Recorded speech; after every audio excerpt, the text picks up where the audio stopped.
हाँ जी, कैसे हैं आप लोग। चैप्टर अब जो हम शुरू करने जा रहे हैं वो इनऑर्गेनिक का बड़ा ही इंपॉर्टेंट चैप्टर है, जिसके बारे में जो डिस्कशन है वो कम से कम मैं मान के चलता हूं कि अगर आप जेई मेंस के पेपर में बैठ रहे हैं, अगर आप जेई मेंस के पेपर में बैठ रहे हैं तो 2 क्वेश्चन, अगर आप उसके बाद नीट के एग्जाम में एडवांस में भी कम से कम मैं मान के चलता हूं कि इसके 2 क्वेश्चन का टारगेट रखेगा ही रखेगा। इनऑर्गेनिक का बड़ी इंपॉर्टेंट चैप्टर है। और अगर हम नीट की बात करें, 3 से 4 क्वेश्चन जो बदला हुआ सिनेरियो है, ठीक है जी। तो इतना अपने दिमाग में रखो, एक वेरी वेरी इंपॉर्टेंट चैप्टर की हम शुरुआत करने जा रहे हैं। अब देखो जी, इंट्रो में क्या लिखा हुआ है। concept of coordination compound arises from the complex formation tendency of transition elements। यहां मैंने लिखा ट्रांजिशन एलिमेंट्स, ठीक है सर। ये ट्रांजिशन एलिमेंट क्या होते हैं? तो अगर हम मोटी मोटी बात करना चाहें तो डी ब्लॉक एलिमेंट, अगर हम मोटी मोटी बात करना चाहें तो डी ब्लॉक एलिमेंट, ठीक हुआ। जो ट्रांजिशन एलिमेंट्स हैं उनके अंदर एम्प्टी डी ऑर्बिटल्स होने की वजह से, एम्प्टी डी ऑर्बिटल्स होने की वजह से ये कॉम्प्लेक्स फॉर्मेशन करते हैं। अब ये कॉम्प्लेक्स फॉर्मेशन क्या है? जैसे कि मैं आपको बताऊं, K4FeCN6, ठीक है। इसमें जो आयरन है, इसमें जो आयरन है वो साइनाइड के साथ, आयरन साइनाइड के साथ, आयरन साइनाइड के साथ कोऑर्डिनेट बॉन्ड बना के बैठा हुआ है, साइनाइड के साथ कोऑर्डिनेट बॉन्ड बना के बैठा हुआ है, ठीक है। तो ट्रांजिशन मेटल्स में एक खासियत हुई, ट्रांजिशन मेटल्स में एक खासियत हुई कि कॉम्प्लेक्स फॉर्मेशन करते हैं। वहां से एक कोऑर्डिनेशन केमिस्ट्री का आइडिया हमारे दिमाग में आना शुरू हुआ। These compounds play a vital role in our life. Number 2, हमारी जिंदगी में इन कोऑर्डिनेशन कंपाउंड्स का बहुत अच्छा यूज है। जैसे कि एक सबसे बढ़िया एग्जांपल आपके पास शुरू होगा, वो शुरू होगा आपके ब्लड से, ठीक है जी। हीमोग्लोबिन, हीमोग्लोबिन, हीमोग्लोबिन में क्या है? जो आयरन है वो ग्लोबिन के साथ, ग्लोबिन प्रोटीन के साथ कोऑर्डिनेशन कॉम्प्लेक्स बना के बैठा हुआ है। Haemoglobin of animal blood and chlorophyll. तीसरी बात, अगर आप बायो के स्टूडेंट हैं या आप 9वीं 10वीं में ठीक ठाक आपने बायो पढ़ी है, तो क्लोरोफिल उसका एग्जाम्पल है, जिसमें मैग्नीशियम भी एक कोऑर्डिनेशन कॉम्प्लेक्स बनाता है, ठीक होगी बात। तो the plants are also coordination compounds of iron and magnesium. Iron के और मैग्नीशियम के वो कंपाउंड्स हैं। Transition metal ions have maximum tendency to form the complexes. अब देखो, ये एस ब्लॉक में है, ये पी ब्लॉक में है, या ये डी ब्लॉक में है, एफ ब्लॉक में। तो उसने एक आंसर दिया, कोऑर्डिनेशन कंपाउंड्स बनाने की जो मैक्सिमम टेंडेंसी है, कोऑर्डिनेशन कॉम्प्लेक्स बनाने की जो मैक्सिमम टेंडेंसी है वो है किनके अंदर? In the transition elements, in the transition element. इस बात को यहां अब as the important point note कर सकते हो। अगर आपने नोट्स बना लिए तो यहां मैं इस बात को लिखता हूं, ध्यान से सुनिएगा। ट्रांजिशन मेटल्स में ये एक एफिशिएंसी है। अब वो कर क्या रहे हैं वहां? इन the formation of complexes they form coordinate covalent bonds.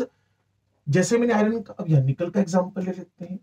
निकल के around 4 carbon monoxide, 4 carbon monoxide के मॉलिक्यूल्स कोऑर्डिनेट बॉन्ड बना रहे हैं। तो यहां जो निकल है वो रोल कर रहा है, किसका रोल कर रहा है जी? यहां निकल इलेक्ट्रॉन पेयर एक्सेप्टर का रोल कर रहा है। तो इस बात को ध्यान से सुनिएगा अगर आप कोऑर्डिनेशन केमिस्ट्री को सुनना और पढ़ना चाहते हैं। तो यहां जो आपका निकल है वो इलेक्ट्रॉन पेयर एक्सेप्टर का रोल कर रहा है and acts as electron pair acceptor. इसी को हम हमारी केमिस्ट्री में लुईस एसिड भी बोलते हैं। हमारी केमिस्ट्री में इसको हम लुईस एसिड बोलते हैं। जो इलेक्ट्रॉन को एक्सेप्ट करेगा उसको आप लुईस एसिड बोलेंगे। In the formation of complexes they form coordinate covalent bond and acts as electron pair acceptor. और transition metal ions have smaller size. अब देखिए दूसरी बात कि कोऑर्डिनेशन कॉम्प्लेक्स बनाने में ट्रांजिशन मेटल ही रोल क्यों कर रहे हैं। उसकी वजह, उसका रीजन कि एक तो इनका साइज स्मॉलर है, एक इनका साइज स्मॉलर है। दूसरी बात, सबसे इंपॉर्टेंट बात कि इन पर ईएनसी इस चैप्टर में इतना ज्यादा यूज है, इतना ज्यादा यूज है किस लाइन का, उसको बोलते हैं ईएनसी। इनका जो ईएनसी है, इफेक्टिव न्यूक्लियर चार्ज है, वो क्या है जी, हाई है, जिसको आप बोलते हो इसका चार्ज हाई है, high positive charge, that is high charge density. Clear है बात। अब due to this they have maximum tendency to accept the electrons. अब देखो, किसी के पास अगर पॉजिटिव चार्ज ज्यादा होगा, अगर किसी के पास पॉजिटिव चार्ज ज्यादा होगा तो उसमें टेंडेंसी होगी इलेक्ट्रॉन्स को एक्सेप्ट करने की। अगर आपके पास पॉजिटिव चार्ज ज्यादा है, आपका साइज छोटा है, अगर आप किसी एटम की बात, आयन की बात कर रहे हो, अगर उसका साइज छोटा है, वो साइज छोटा क्यों है, क्योंकि उसका ईएनसी ज्यादा है। अगर किसी का ईएनसी ज्यादा है तो ईएनसी ज्यादा होने की वजह से, due to high ENC, due to high positive charge, हुआ क्या, जो इलेक्ट्रॉन को एक्सेप्ट करने की टेंडेंसी है, इलेक्ट्रॉन एक्सेप्टिंग टेंडेंसी वहां ज्यादा हो रही है, इलेक्ट्रॉन एक्सेप्टिंग टेंडेंसी, इसीलिए वो कोऑर्डिनेशन कॉम्प्लेक्स बना रहे हैं। पेपर में पूछा जाएगा, why the transition metals have the tendency to form the coordination complexes, your answer should be number 1 क्योंकि इनका ENC ज्यादा है, नंबर 2 इनका साइज छोटा है, ENC ज्यादा है तभी तो साइज छोटा है, क्योंकि ENC एक ऐसा फैक्टर है जो इलेक्ट्रॉन्स को अपनी तरफ अट्रैक्ट करके साइज में क्या करवाएगा, कॉन्ट्रैक्शन करवाएगा।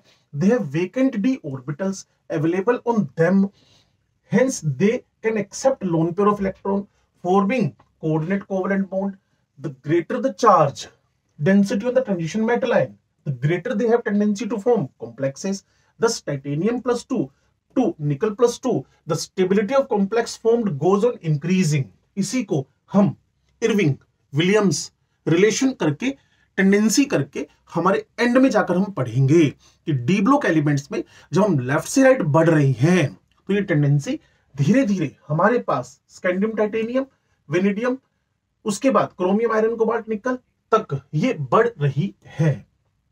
लेफ्ट से राइट मूव करो किसके अंदर, इन द पीरियड, लेफ्ट से राइट मूव करो इन द पीरियड, तो tendency to form the complexes, tendency to form complexes, tendency to form coordination compounds क्या कर रही है जी, गोज ऑन इंक्रीजिंग, बढ़ रही है। When 2 or more simple salt solutions are mixed and then subjected for crystallization, the crystals which are obtained are of the additional compounds। इस बात को समझिए कैसे बोल रहे हैं हम लोग। देखो जी, हुआ क्या, मान लीजिए आप यहां KCl ले रहे हो, ठीक है, ये एक सिंपल सोल्ट है, यहां आपने FeCN होल ट्वाइस लिखा, ये एक सिंपल सोल्ट है, ठीक होगी बात। When 2 or more simple salt, ये 2 सिंपल सोल्ट है, solutions are mixed and subjected for crystallization, तो यहां एक कंपाउंड बना K4FeCN होल 6, ठीक है जी।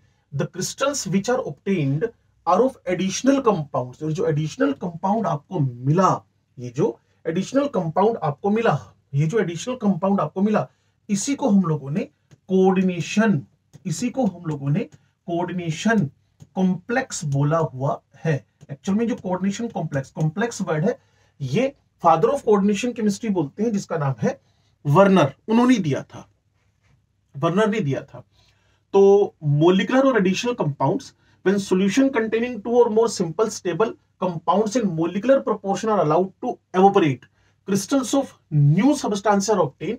These substances are termed molecular or additional compounds. The molecular additional compounds are of 2 types. ये बड़ी इंपॉर्टेंट बात है क्या, कि जब हम एडिशनल कंपाउंड्स का फर्दर या मोलिकुलर कंपाउंड्स का फर्दर क्लासिफिकेशन करते हैं, एडिशनल कंपाउंड्स का फर्दर क्लासिफिकेशन करते हैं, तो सबसे पहले आपको मिलते हैं जी डबल सोल्ट्स, ठीक होगी बात।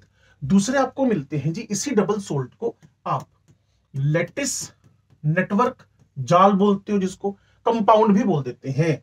और दूसरे आपके पास बनते हैं कोऑर्डिनेशन, इस चैप्टर का बैकबोन, जिसके बारे में हम पढ़ने जा रहे हैं, कोऑर्डिनेशन, और वर्नर ने यूज की थी टर्म क्या, कॉम्प्लेक्स कोऑर्डिनेशन या कॉम्प्लेक्स कंपाउंड्स। तो डबल सोल्ट क्या है, कोऑर्डिनेशन कंपाउंड क्या है, चलिए इस बारे में फर्दर जानते हैं। डबल सोल्ट क्या जी, बड़ी सिंपल सी कहानी है। जब भी आपको 1:1 रेशो में, मैं किसके बारे में बात कर रहा हूं,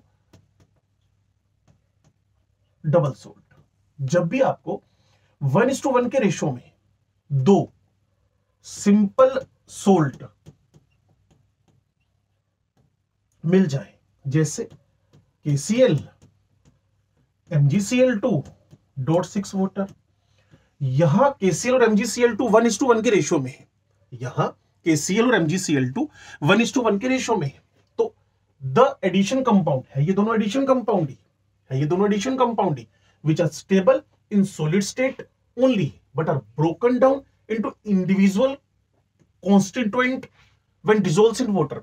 मान लो मैंने इसको पानी में डाल दिया, ठीक होगी बात, तो K+ क्लोराइड मैग्नीशियम, इन सबका आप क्वालिटेटिव, जिसका मैं टॉपिक बहुत जल्दी आपको अपने चैनल पे पढ़ाने वाला हूं, क्वालिटेटिव टेस्ट कर सकते हैं।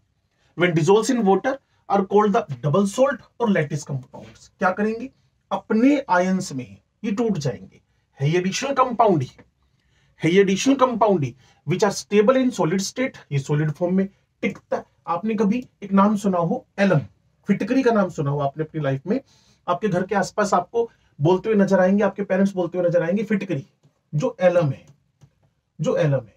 फॉर्मूला K2SO4, ये भी 1 है, Al2SO4 होल थ्राइस, जो कि 1 है, .24 water.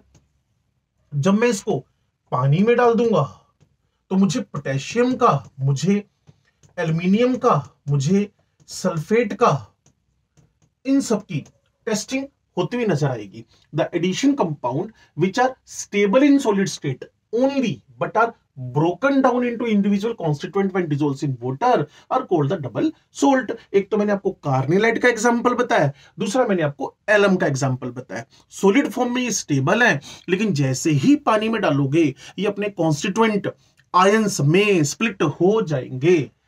There solution have the same proportion as mixed of individual compounds. Their solution, जैसा मैंने यहां डाला वैसा ही मुझे सॉल्यूशन में वो दिखने वाले हैं। जैसा कि मैंने कार्नेलाइट का एग्जांपल दिया, जब पानी में मिक्स किया तो KCl और MgCl2 की प्रॉपर्टीज अपने अंदर रखे हुए हैं, ठीक हुई कहानी है वहां तक।